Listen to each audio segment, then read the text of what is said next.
This is the I Love Success podcast. I'm Pierre Lefèvre, and I have made a vow to myself to help as many people as possible to achieve their dreams. Let's get started. Hey guys, and welcome back to the I Love Success podcast and my virtual world tour. I've been to Australia, I've been to Toronto, I've been to Los Angeles, and now I am in New York today, meeting virtually with an amazing man who has dedicated his life to the art of acting and coaching others. He's the founder of the Knickerbocker coaching acting studio, and he loves to help others perform and excel in this beautiful art. So let's welcome Terry Knickerbocker. Peter, that was a great introduction, and I have to say I love the title of your podcast, I Love Success, because I love to work with people who are all in on being the very best they can be, and that, of course, leads to success. Yeah, and I saw that on your website, and I truly you wrote training the passionate actor committed to excellence. Yes. So can we just talk about that? When does a person know that they are going to be committed to excellence? Like when does that happen in the human mind? You know, I don't know if I have an answer for that. I mean, sometimes you told me that you have a karate background, and when did you start karate? I started when I was 6. So at what point did it move from being something that interested you into something that you were all in on being the best you could be? For me, it was when I went to some competitions. First, I lost. I wanted to become better. And then I started winning, and I realized I still was, there was still so much room for growth. And then I decided, hey, I really want to go all in on this and see how good can I become. So how old were you when that happened? I think I was probably 18 or 19. Yeah, that feels right. I'm thinking about right now a hockey player who came up when I was a kid, a guy named Bobby Orr, who played for the Boston Bruins. And I think he became a professional hockey player at the age of 17. He was a phenomenal Canadian hockey player, just like world class, like Muhammad Ali. And, you know, in Canada, they start skating before they start walking. And hockey's a huge thing there. And obviously he had talent, but I think there was something in his mindset that said, I need to do this and I'm all in on it. And he loved the competition and something got sparked there. So sometimes it can happen very young. Um, for me, as an actor, I started acting when I was like 5, and loved it and did it for fun. It was just a fun thing to do. And my family took me to a lot of theater growing up, and it was just my favorite thing to do. It was not until my early 20s that I went, I really need training because I want to be good at this. I was doing it for fun and I was getting cast in a lot of things, and I actually got kicked out of college because I was acting. I was supposed to be a French major and I wasn't going to any classes. So I loved it, but it wasn't clear to me that for me at that time, oh my God, I have to do this. And if I'm going to do it, I have to be good, which means that I have to get training. And then I applied to New York University, which is a world-class training for actors, and got in. And then my mission was clear. So I don't know when that switch goes on in people. I think it can be early and I think it can be late. Yeah. Some people are late bloomers. Yeah. And do you witness that as an acting coach now? Do you witness that spark when people really are dedicated to taking it to the next level? I am looking for that spark, right? New York is probably got more acting training than any other place in the world, including Los Angeles. Yeah. And it is known as the mecca of where you want to go to become the best actor you can be, whether that's a university or, I'm so sorry, my phone's going off. Let me turn that off. Or you want to go to the kind of school I have, which is sort of a retail acting thing, and there's a lot of those here. So most acting studios, if you have a pulse, meaning a heartbeat, and a checkbook or a MasterCard, you're in.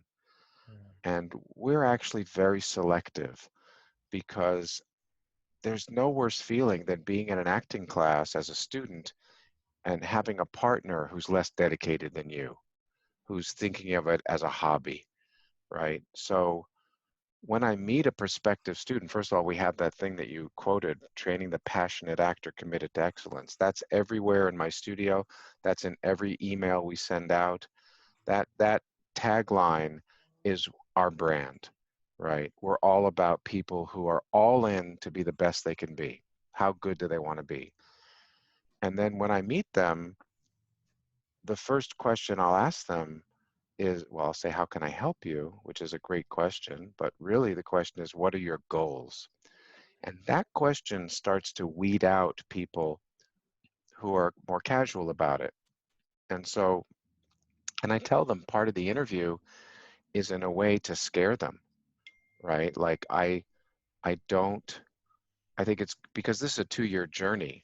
And so it's not like a gym membership where you join and then you decide, like karate. My son, you mentioned karate, he went to karate when he was like 4 and he wasn't into it. So we were paying by the month. So then we just dropped out and that was fine. But my school is like a 2-year commitment. So you don't want to commit to something and then a month or 2 in go, you know what? I don't think I'm into this. You're too hardcore for me. So we use the interview to self-select the right person, which means some people I'm not right for or we're not right for them. And that's great to know. And I'm looking for someone who could say, you see it in their eyes and you can hear it in their voice, that acting feels like a calling, like they have to do it. It's not just that they like it, and it's not because they want to be famous, because we can't control that. And it's not because other people tell them that they should be an actor. It's because nothing else makes them happier. And they have talent, but they don't know how to do it. And then the purpose of coming to train is to get the skills and the process for working that sets you up to be able to become the best actor you can be. It takes 2 years to train and then like 10 to 20 years to master it through practice. And it's interesting you're talking about setting goals and there's systems, but being a creator is also being very creative, right? And I meet a lot of people that are creators, and sometimes some of them struggle with the structure and the goal settings and things Right. of that nature. So how does that tie in, and how can creators listening to this right now become better in structuring and setting goals to actually get somewhere? You know, I was doing a little research on you, and I think you have like a 3-step process, Yeah, right? It's right in line with what I think about. yeah, So here's what I remember, and I don't think I'll get it right, but it's like have a dream, make a plan, take action. yeah, Am I close? yeah, very close. Right. So that makes sense because, as Dr. Phil says, some day is not a day of the week. So it's fine to say, okay, the goal I'm interested in is the following goal. I want to be the very best actor I can be, Yeah, right? I don't want to be better than Brad Pitt, right? I want to be the best actor I can be with my body, my DNA, my talent, whatever that is. It's not a goal to say I want to win an Oscar because that's not up to you. yeah, You'd have to be in the right project, have the right marketing behind you, and have the right votes. So I can't control that, but I can control what I do with my talent. With that goal, then we can say, okay, if that's the North Star, where does training fit in, right? Because there are all kinds of ways to train.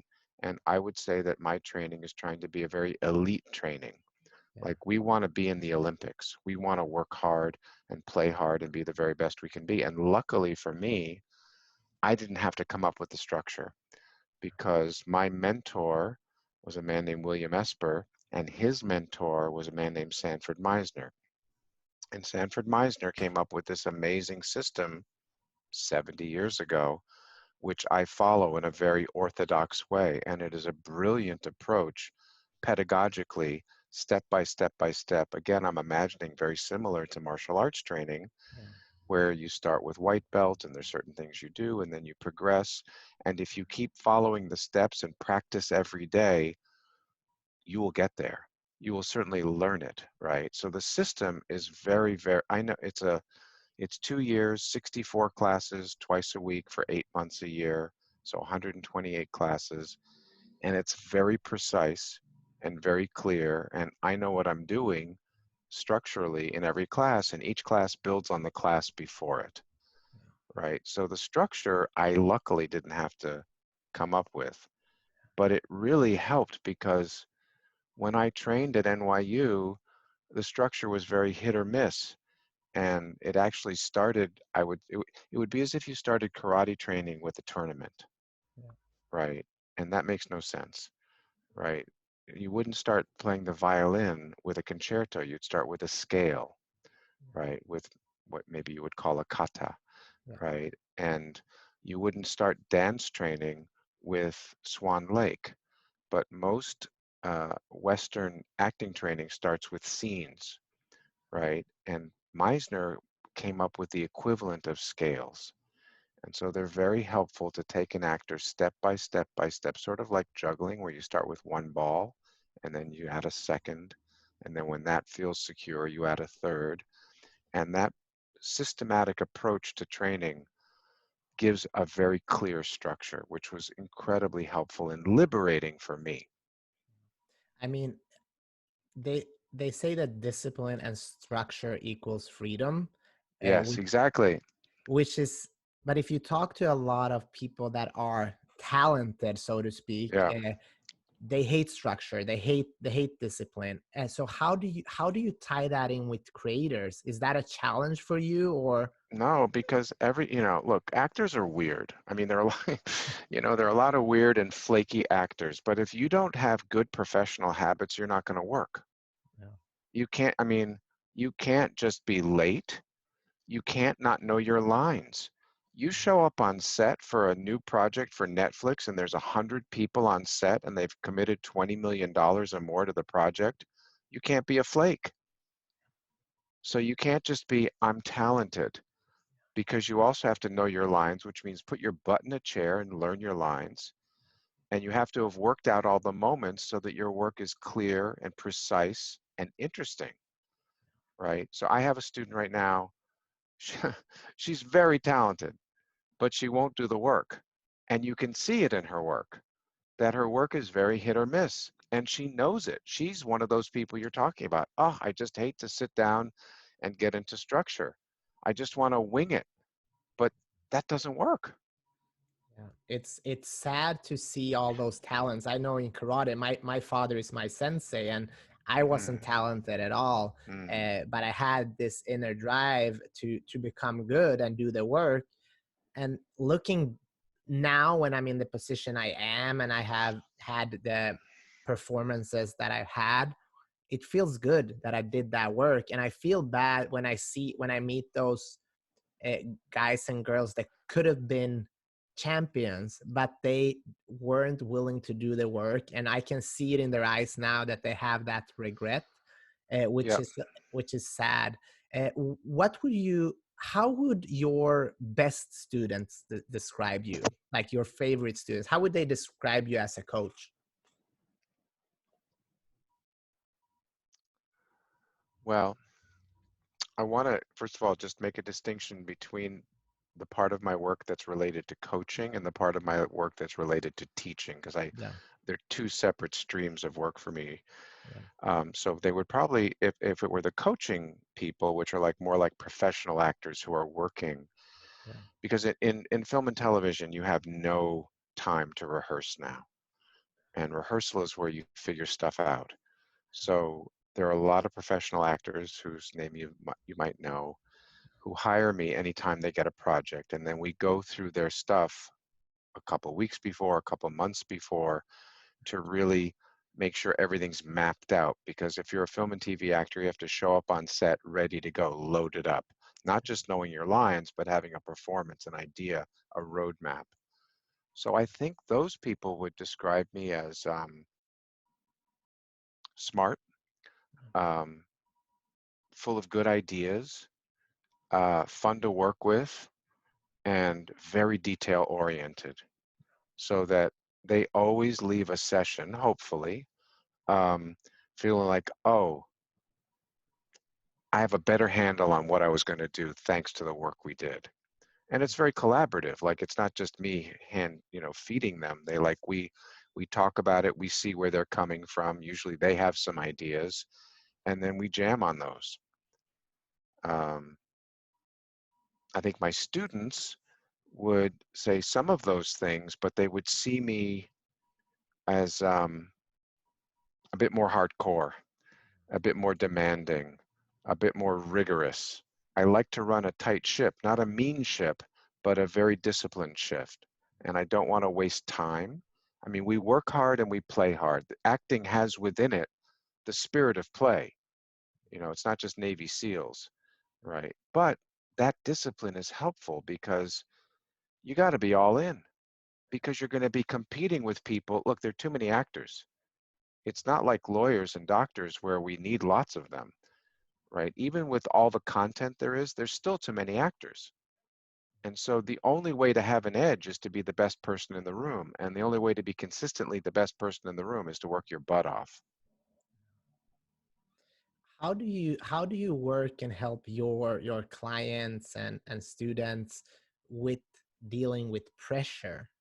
Because I Yeah, can imagine that, just like being an athlete, being an actor, it's tremendous pressure. it can be.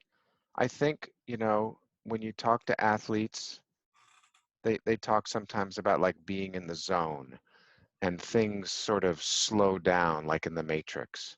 Yeah. And I think uh, preparation is everything.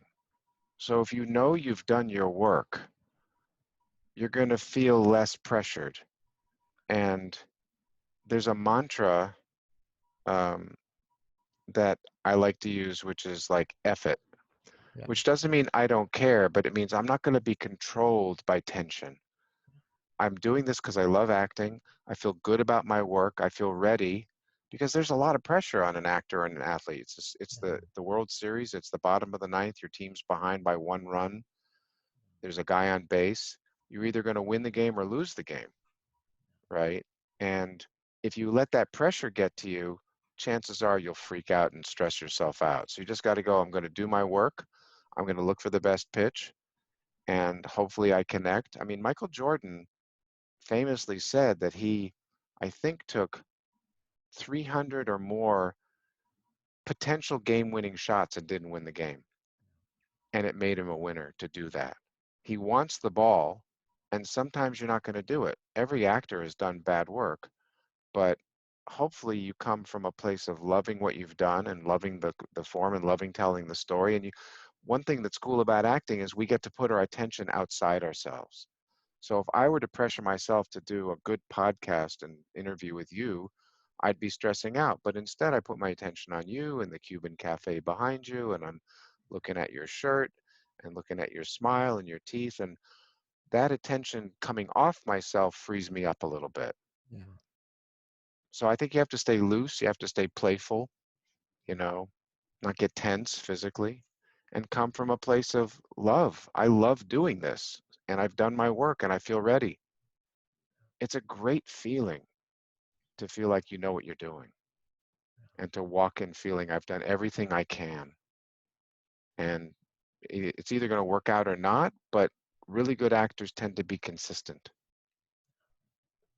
And what if it, how do you come back to your students and clients? They prepared, done all the work, and they lose out on that role that they really wanted. Like, what's the discussion, and how do you motivate them to Move continue? on, move on, right? There's a guy I know, we use these things called sides, which is basically just a couple pages from a script, right? And you go in and you do your audition usually with some sides.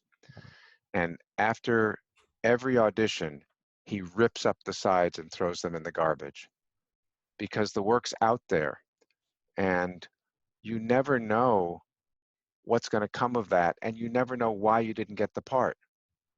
One time, one of my first professional directing opportunities, I went to school and had a wonderful, extremely talented classmate whose work I loved more than anybody in my class.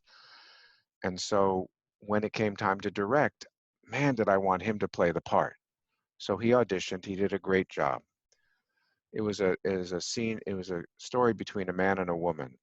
But the best woman I saw, when they worked together, like the chemistry, because she was older and bigger, and she was the best for that part, made him look more like her son.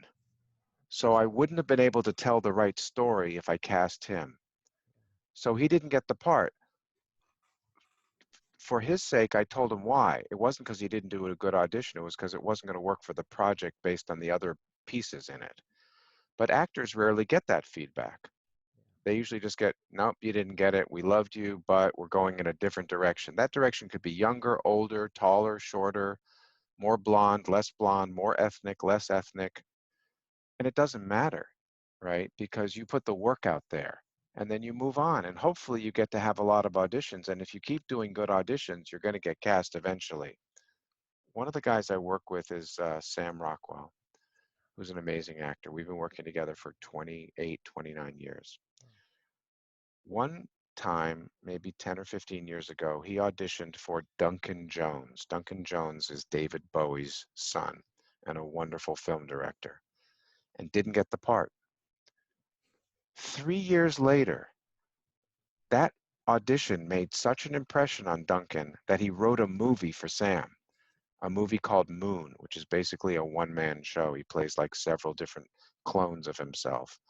It's an extraordinary film, one of the best performances of that year. So you never know where things are going to go. He didn't know when he did that audition and didn't get the part that the director was so blown away by him that he wrote a movie for him. So I just say, don't get discouraged. Don't take it personally, because look at the odds. Let's say 200 actors audition for one part. You have a 0.5% chance of getting it. So all you can do is just put your best work out there and move on. I can't tell you how many actors I've worked with who the feedback they get is, we loved your work, but we're going in a different direction. You can't take that personally. You just have to get back on the horse. I think that the hardest thing is not only in acting, with everything, is to be unattached to the outcome, right? Because Perfect. Yes.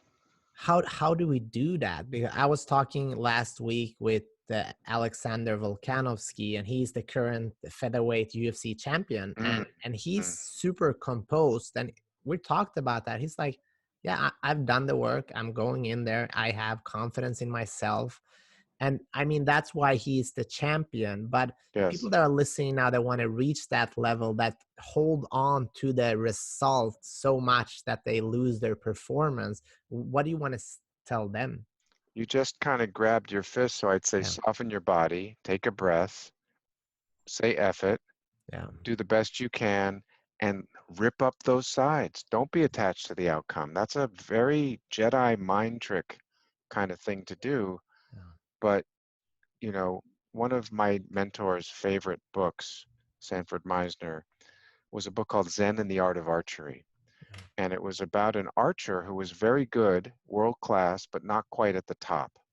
And he heard about a sensei in Japan who was teaching archery. And so we went there and they just broke down his technique and started from scratch. They didn't even use arrows for the first 3 months. They just picked up the bow and pulled the string back and really focused on process, on the breath, on staying grounded in his feet, all these things that had nothing to do with bullseyes, because the goal is a bullseye in archery. But they focused on everything but bullseye. And when he finally got arrows, the arrows were going all over the place. He was a worse archer in the middle of this process than he was when he got there. And the teacher just said, keep doing it. Something's coming. And by trusting the process and not focusing on results, eventually he got bullseye after bullseye after bullseye. So that's very much the mindset of the work that I teach and also of being in the game. Just keep doing the work. The results will take care of themselves. They have to, because we live in a kind of cause and effect universe. So not a kind of a cause and effect universe. So if you keep putting good work out there, eventually something's going to come back to you. Doesn't make sense if it doesn't. Do you think a lot of people quit too early? And what do you want to say to those that are 3 feet from gold? Uh-huh. Yes, that's a great, that I know where that comes from. Um, that's a great story. 3 feet from the gold. Um, hang in there. And if you don't, then you don't have the grit to do this because it takes grit. Yeah. You've got to have faith when the dawn is darkest. You know, here we are in this crazy crisis that's affecting the whole world. Um, you know, some businesses are doing great. Amazon is doing very well in this time, but there are a lot of businesses that are going to go out of business. And it's very scary to me as someone who, I mean, no one's coaching with me right now because there's no projects happening. Everything's on hold, right? And my business depends on students being in a room together sweating. Well, no one's going to come to New York City and sweat in a room together. First of all, we're not allowed to. And even when things open up, that'll be nervous making for people. So we've moved all our classes online, and amazingly, the classes are great and the students are doing great work. But it does make me nervous because the next unit would be the summer intensive, and we're not getting a lot of calls because it's people are not thinking about stuff like that right now. And then I heard the other day that universities are thinking about the fall classes being online, that even by September, we won't be ready to come back together. Now, some schools are going to go out of business. They just can't sustain that because if you're a kid and you were going to go to college, you don't want to go to college online. You're going to say, let me take a gap year, which means they're not going to have the income and they're not going to have the student body. That stuff makes me nervous, makes me nervous. So I'm just holding on to, we're going to pivot the best way we can. I know the work we do is great. I've got a great faculty. I've got great students. We will eventually be back in the room together, and I just got to have faith and hold on and run a lean operation until we can get back there. I think these are the moments where we can really truly work on our mindset, right? Because And the work itself, yeah, right? no, you're You right. know, I have a teacher, I'm on a Zoom call every Saturday with like 60 acting teachers from around the country. It's so helpful just to talk through this time. And this wonderful acting teacher named David Toney from down in Virginia said very sternly to his students, do not make it that when we're out of this, you're going to use this time as an excuse for why you didn't get better. Use this time to get better now, right? Use this time. And what a wonderful invitation that is. Yeah, no, I love that. And I think one saying that I heard that I like, if you're in your head, you're dead. And Mhm. like stop thinking about it, start making small moves to improve. You haven't had this much time to actually dig deep into your passions like you have right now. So what are you going to do about that? That's Perfect. my question. um, Love why that. is acting and helping others so important to you, Terry? Two different questions. I mean, I love stories. My favorite, I love art. I love all art. Um, you know, I love paintings and sculpture and poetry and novels and music and opera and dance. All that stuff is great because art holds the mirror up to nature and is really necessary for the world. It's not frivolous. It actually heals people because when you see yourself reflected in a work of art, you feel less alone. You go, oh, that artist understands me. I feel seen. And that's a very meaningful thing to heal the human race. But acting is the one, and storytelling in that level is the one that appeals to me the most. So I just love it. And so what great, you know, that thing that they say that if you love what you do, you'll never work a day in your life. It doesn't feel like work. It just feels like the thing I love to do. The thing about helping others, I was very influenced as a freshman at NYU by a teacher there who was a brilliant teacher, but kind of mean, and could say very cruel things, as sometimes teachers do. And I don't think that's a wise thing to do. He was brilliant. He knew what he was doing.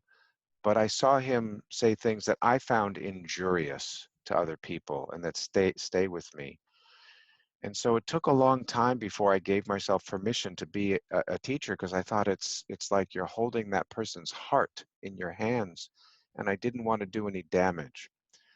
But when I eventually moved to teaching, it seemed like, okay, I think I have some talent for this. It seemed like that was the feedback I'm getting, and I love. It's like, watching my son grow. I love helping people to become the very best. There he is. Hi, buddy. Yeah. There you Hey, are. buddy. The very best that they can be, right? Like, that's my particular jam, is just like, let me help you reach your potential. I have a pretty good eye for seeing the germ of talent and the possibility, right? Which is small, and just helping it to really emerge and take shape and grow and expand. Hey, bud, how you doing? Um, so that's exciting for me and just so meaningful. It's so meaningful for me to see someone. I had a woman from Puerto Rico. She was an attorney, and she came to me to want to study when my studio first opened. And she was very tight. She was in her head. Her body was locked up, and I was there like, I don't know if this is going to work out, right? And her work at first was very restricted, but she was hungry, and she was doing it because she had a love to try it. It would obviously be much easier for her just to be an attorney. And so she did everything I suggested. I said, get into movement class. She did that. I said, get into voice class. She did that. And with the combination of that ambition and drive and hard work, all of a sudden, the hard shell around her heart started to open up. And man, did she blossom. I mean, she was like that fable of the tortoise and the hare, and the tortoise is running, and the hare is running, and the tortoise is going slow. And you go, how's this guy going to win the race? But she came out so strong and so interesting, and her work is so human and moving to watch. I mean, I just get chills thinking about her growth. That's exciting. That's so exciting to be part of that and to help her and to see it. It's so rewarding. Yeah, no, it's beautiful, and to help others grow is one of the most beautiful things. And we were talking about success in the beginning of the Yeah, podcast. Like, yes. my goal is to redefine success, and that's why I meet with thought leaders just like yourself. Can you just share what's your definition of success? I was going to ask you what yours was. Yeah. So I think my definition is something that I've heard from Maya Angelou, and Mm, that's doing what you like, how you like it, when you like it. mm, that sounds great. But I'm I still don't think I working can on it. improve. I'm learning new things Yeah, from the people that I yes, meet, and I know that success should be different for everybody. yes, You shouldn't change right. someone else's success. Well, right. I don't think success is external validation. So I don't think you're a success because you won an Oscar. I think success has to do with, if it comes to acting, ultimately playing leading parts the best you can, um, in projects you care about, right? So if you would love to be in A Streetcar Named Desire, that's a project you'd love to do, that Tennessee Williams play, and you'd love to play Blanche, or you'd love to play Stanley, and you have something to add to it that comes from the artist in you meeting the artist in Tennessee Williams who wrote that. That's fantastic, right? And I think a life success would be to be able to do that consistently, so that you get up every morning and you do the very best job you can, collaborating with other wonderful artists, meaning writers, actors, directors, editors, sound people. That's thrilling. right? And to be able to do that, and then to learn from your mistakes and come back and do it again better the next day. That to me would be success. So success for me has to do with longevity, Yeah. right? I love that. And also I really like what you were saying. It's not about the external validation. Right. And it ties into something Tom Bilyeu said. Success is how you like yourself when you're with yourself. That's right. That's right. And When no one's around. yeah, Are you proud of yourself when no one's around? Right. That private behavior says everything. yeah, I love that. I like listening to him. He's all yeah. in. He's awesome. And Yeah. I think also when we talk about being successful, and especially when we talk about performance and acting, I love acting. And Mm, one thing that I'm always fascinated is that people that are doing the projects that they really want to do. absolutely. Which sometimes means, because it is a business too, and actors have to be their own CEOs. Yeah, It's not just the art form. You have to create opportunities for yourself, and you have to play some games, right? Not in a way that makes you a prostitute, but in a way that just puts you in all the rooms you want to be in. So sometimes an actor will say, okay, one for me, one for them. So I'll do a Marvel movie, which is not necessarily the artistic pinnacle for me, but that creates an opportunity and a buzz because it's going to be huge that lets me do that small independent film of my favorite weird Italian novel where I love the part, but I know that people are not going to be flocking to theaters to see it, but I know I will love the work I do. And so sometimes you have to go big and go small to be able to do the work that you love to do. And sometimes you have to take meetings with people who can open doors for you, right? Still staying authentic, but you do have to play, you have to have thin skin in the work and very thick skin around the business. And take as many meetings as you can and meet as many people as you can and not be a jerk, but also not just go along with things. Hang on just one second. Henry, you got to be quiet, buddy. I'm talking to somebody. He's playing his instrument, right? okay. Um, you know, um, there's a guy whose name I'm forgetting, but he has a reputation as being kind of difficult to work with. And he would say, Bubba, shh, I got to talk to this guy. We'll have a concert in a minute. Okay, can you stop playing that, please? Let me have that for a second, okay? Please? Thanks. Um, Isn't it it, amazing to it's it, be a kid? Like it's great. everything It's is great. He's so exciting, you know? free. He Yeah. is. He's free and full of feelings. Yeah. And this guy said, why are you saying I'm difficult?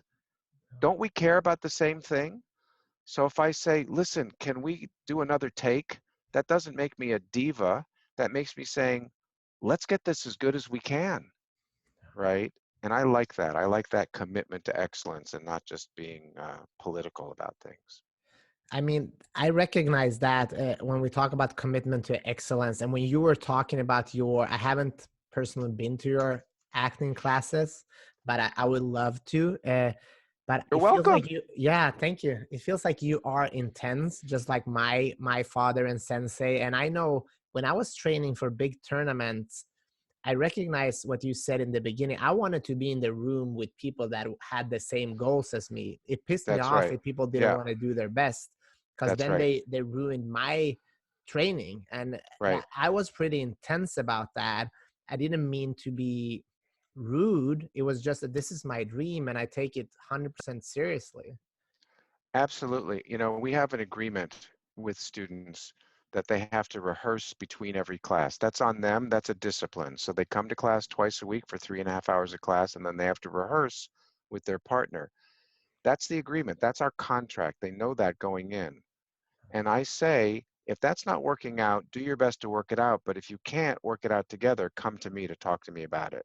And they go, "Ooh, I don't want to be a tattletale or a snitch." I say, this is your money and your classes. And if it's not working out, we'll fix it. And either that person's going to come around or they'll leave my studio. If they can't abide by the agreement, it's not going to work out. And so that frees people up to have high expectations. Maybe you're not going to vote for the same person that person votes for. Maybe you don't have the same taste in music, but you should be able to count on the fact that if they're in class with you, they're just as all in as you are. They're going to bring their best game.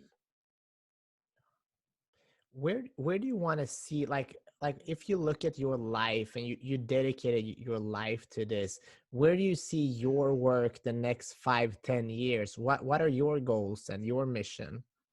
Yeah. I mean, I feel great about where I am right now, um, which doesn't mean I don't have ambition.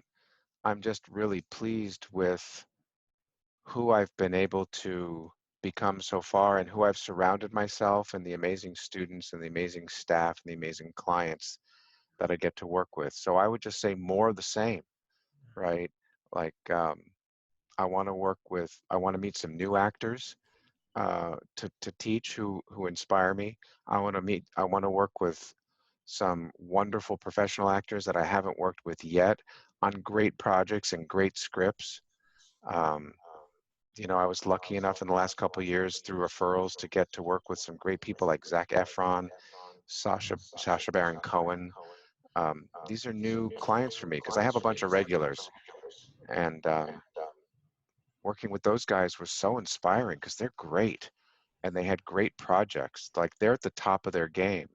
So to be honored by them trusting me to work on something with them and have it come out well, that's thrilling. I love that. That's a lot of fun and very, what a great honor. Yeah, no, that's awesome. And I think that's the reward you get from dedicating your life to something, right? Yeah. Yeah. I mean, you know, those guys are trusting me. They're saying, you know, help me with this project. And it's like happening now. And there's a lot of money riding on it and a lot of all kinds of stuff. And I'm like, okay, well, I'm just going to do the best I can. I don't feel pressured by that. I just feel excited. That's good. You trust your abilities. I do. And that took a long time. You know, yeah, I had to make some mistakes. I was a very bad teacher when I started, right? I would say. But that is to say, I was good for some people, but I turned some people off because I was trying to be my teacher. And he was a very big personality. And so he could sometimes say some very arrogant things, which he could get away with. But when I did it, it was like, dude, who the hell are you? Shut up. And I had to make those mistakes to go, oh, I got to be my version of the teacher. He's got to be his version of the teacher. That took that took a lot of mistakes. We learn from our mistakes. We do, it's, I think modeling is so important, but Yes, also to find like what's our own core values, right? that's right. I'm Yeah, curious. Peter, I have to say that everything you say is so aligned with what I believe in. There's nothing you've said that made me go, okay, I'll go along with this, but that's not me. Like Yeah, we are completely simpatico, yeah. which is Thank you. fascinating to me. It Yeah, is fascinating, and I think martial arts is in a way very similar. Bruce Lee said that it's the art yeah, of expressing the human body, and I think yeah, that's very similar to acting in a way, yeah, right? yeah, yeah. And be like water. That's good Yeah. too. But yeah, the body and the voice, right? Yeah. So the voice is a very important part of what we work with. How important is it to have to we talk about when you act and pain. How important is pain in an actor's career and being able to express that? When you say pain, do you mean emotional pain or physical pain? Emotional pain.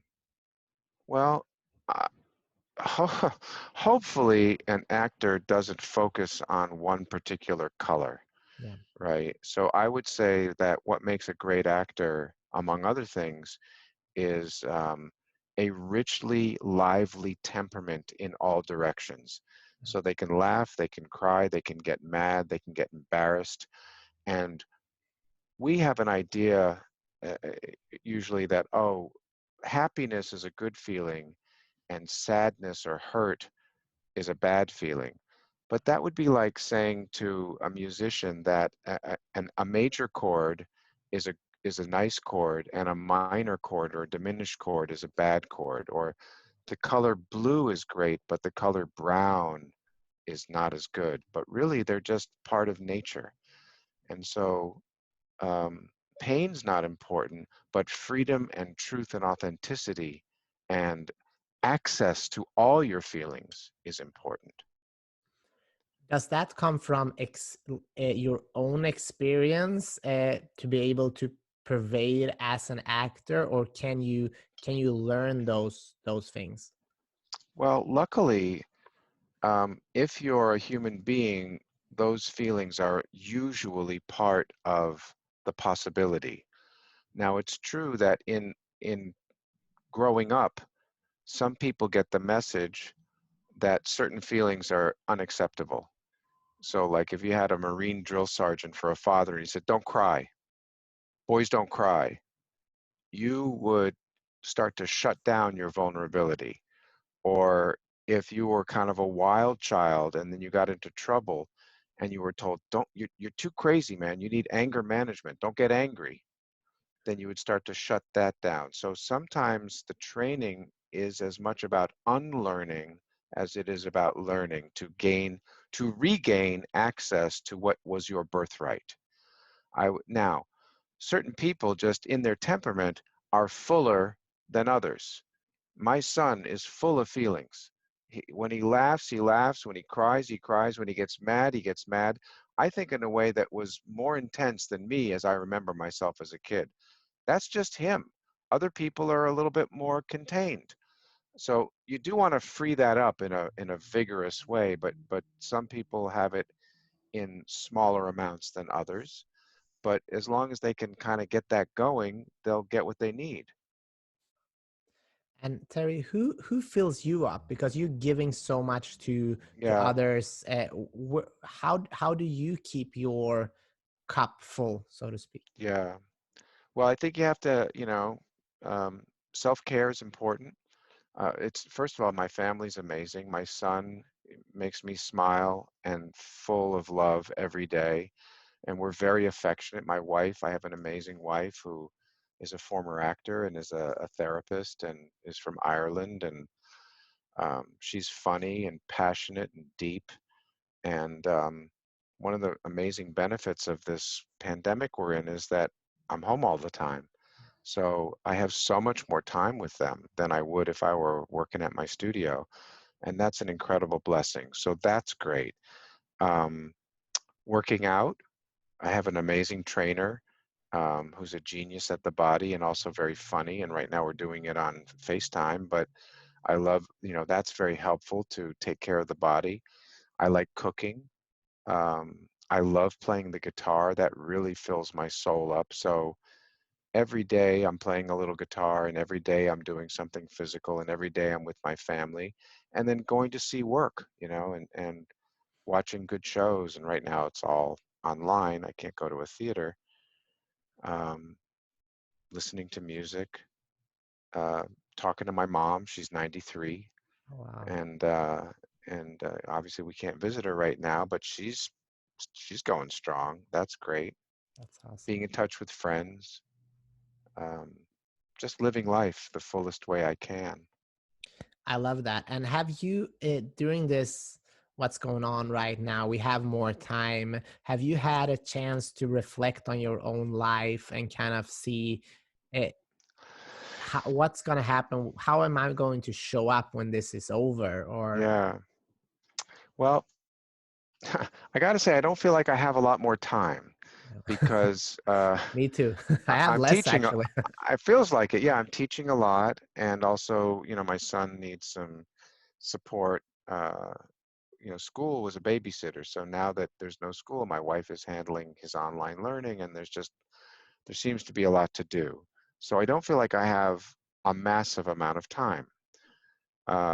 First of all, but I think the most important thing I did, because I would have said the first week of March when it looked like we were heading towards the possibility of not being able to be together, and that hadn't been decided yet, I would have said, I'm going to go out of business because there's no way to teach acting online, even though I've been coaching online for 10 or 15 years when people couldn't be in the room with me. When I'm working with someone in LA, this is how we do it. But I just thought, no, you can't do acting online. You can't do movement online. You can't do voice online. We're just going to shut down and maybe we'll close our doors forever, right? I was very discouraged and very pessimistic. And then I heard that NYU, where I taught for over 30 years, and which was my alma mater, was putting their classes online, as was every university. And I went, how's that going to work? And I went and saw my former boss at NYU, and she was very jolly. And she said, well, basically, they said, do it or you're fired. And she said, what better group of people to figure it out than us, because we're improvisers. And that started to turn my head towards maybe this could work. And then that next week, which was the week of March 15th, 16th, was our spring break. So everyone was off classes. We had our last class on Friday the 13th in person, and some people were absent already. They thought they were feeling sick. They didn't want to make other people sick. They thought social distancing, which was a new thing and wasn't really the norm, was the socially responsible thing to do. So I had that week. I was going to go to Mexico. I canceled my trip and I said, if we're going forward, I need to save my business. And I spent that week with my staff online, with teachers online, calling everybody I knew, getting on these Zoom calls with all these other acting teachers, getting myself completely pivoted towards we're going to do this. And we called every one of our students because they were very doubtful. And many of them were waiters, bartenders, baristas, babysitters, totally out of work and couldn't pay for class, right? And so we called every single one of them and got everyone to buy in. That was a major thing. And it was the hardest week of my life, that week before we went online. And then I thought, okay, we'll try it for a week. I don't think it's going to work, but we'll try it. Let's see. Because if it's not going to be excellent, I don't want to do it. And the work started to pop. And I've seen as good work online with people in their various homes, and some of them are in Arkansas now. They've gone home. They're in San Diego. They're in Maryland. They're in Connecticut. They're in Idaho. They're all over, and they're all on these Zoom screens, and they're doing amazing work, and they're all in. They're all in, and it is so inspiring. And so that's what I've learned, because you can get complacent teaching the same thing for 30 plus years. And I've had to learn a lot. I've had to learn a different way of approaching this work that still gets at the essence of it, and how to motivate people and how to get them to buy into it, because it's very discouraging. The news around us gets worse and worse every day. And so to be able to shut that off and come into the space and do your work and do it full open-heartedly, man, that's incredible. And I'm proud of myself, and I'm so proud of the students, and I'm so proud of my faculty, and I'm so proud of my staff. I haven't missed a payroll, right? Not everyone can pay. We're extending credit to people. But when they get a little money, they'll give it to us, and we'll figure this out. I'm so excited and energized by that. That's what I'm taking away from this. I love that. And I mean, you're a winner. And I love what you said. If I can't do it excellent, I'm not going to do it. Right. And I think this is challenging for all of us, but we're also going to see beautiful things, just like what you have done. And all of a sudden, maybe your work is going to expand to different parts of the world. And That's interesting. Yeah, I was thinking if we have to be online in the fall or whatever, maybe we'll get some people from Macedonia yeah, who don't need a visa. They can just yeah. join us. Yeah, Isn't that incredible? And it's incredible. It's not what I prefer. I really long to get back in the room. This works best in the room in person, yeah, just as karate class would, yeah. right? I agree. And I honestly, I said no to all my podcasts virtually before. Before this happened, I never done a virtual podcast because I love Yeah, we sitting were face supposed to to meet face. in person. I Yeah, was you supposed were. to be in LA this Yeah. week, and I canceled that trip, you know. So I've been pivoting as well. And Yeah, I mean, I would love to sit face to face to you and give you a hug and thank you for an amazing conversation. ditto, There. my friend. So we're gonna finish up now. I just want to ask you one last question. We're all about sharing tools and journeys as we've done today. But at the end of the day, I want the people that are watching and listening to this to actually take action in their own life. So what would be your best advice for them to go after their dream, and what could be their first step? Yeah. Uh, you know, this guy, James Clear, Atomic Habits, he's an interesting fellow, and he studies how to create good habits, and he's really into micro steps. So I think what intimidates people is if they want to climb Mount Everest, they think about the top instead of just the first step. So any step will help. So I'd say clarify the dream and and do what you love. Don't do it because it's what your mother wants you to do or what your family says you should do or your neighbors. Like, what is going to make you want to get up in the morning and do something? And it's never too late to pursue that. I mean, in some cases, if you want to be a professional basketball player and you're 60 years old, that's challenging. But maybe you can coach, or maybe you could, right? Like, there's some way you can get closer to the thing that makes you happy. There was a book years ago that said, do what you love and the money will follow. And so I would say the most important thing is to identify what would make you want to get up in the morning and approach that from love rather than fear, right? Fear is going to come in. Don't listen to that voice, acknowledge it, but say, I want to do this. And then what is the first step you can take towards that? And just keep taking steps one by one by one.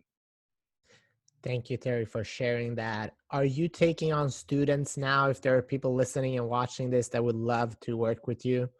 I am, and also coaching clients for when these projects start up again. Um, you know, we're happy to have a conversation. We don't believe in auditions. A lot of schools do auditions, but we just do it through conversation. So they're welcome to look for my website, Terry Knickerbocker Studio, all one word.com, or Terry Knickerbocker Studio on Instagram. We have a lot of fun on Instagram. You can message us and reach out, and we'll be happy to have a conversation and see if it's a good fit, if we can help you to achieve your dreams. Terry, thank you so much. We'll share those links as well. I Yeah. appreciate your time.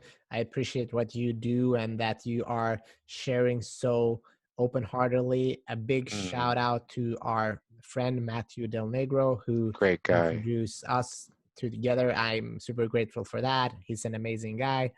And I'm just so grateful for this. Is there anything you want to say before we leave for the day? Well, first of all, I want to say, Peter, you're a gentleman. I can sense your kindness. I think kindness is very important right now, and patience. It's stressful times, so self-care is really important. Um, take it easy, go slow, lower your expectations a little bit, and know that things aren't going to work out sometimes just through technology, and just be kind to yourself and to others. And yeah, try to enjoy this time the best you can. It's a hard time we're in, and everybody knows someone who got sick or who's perished. And I hope we come out on the other side of this a kinder, gentler, warmer world. I hope we Yeah. do. Yeah, I truly hope so as well, that we remember. And my yoga teacher says, put your head in your heart. That's something that I'm Mm, working on. And yes, everybody that are still here listening an hour into this incredible conversation, first off, thank you for your time. of We do this course. for you. And if you want more of these conversations, go to ilovesuccess.co. We have almost 180 conversations now with thought leaders just like Terry.